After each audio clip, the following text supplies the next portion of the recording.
โทรมาจากไสเนาะจ้านี่อ๋อโทรจากcall centerค่ะ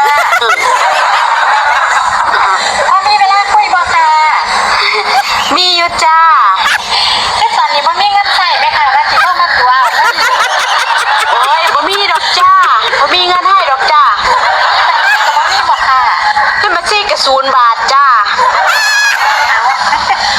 อันนี้ก็เป็นcall centerคือกันนะค่ะเพิ่งไปสมัครเมื่อวานนี่ค่ะอันยุดสายใดคะนี่call centerคือกันบ่ค่ะจ้าบ่รบกวนละค่ะเอาเดี๋ยวอันมาจากถามอยู่สายใดสะดอกแนะนำเด้ออันเฮาจะไปตัวเงินเขาเอาเงินกระจ้างนี่จังได๋คะนี่อันนี้ก็เป็นความสามารถของใครของมันเนาะค่ะเนาะบ่รบกวนละค่ะพี่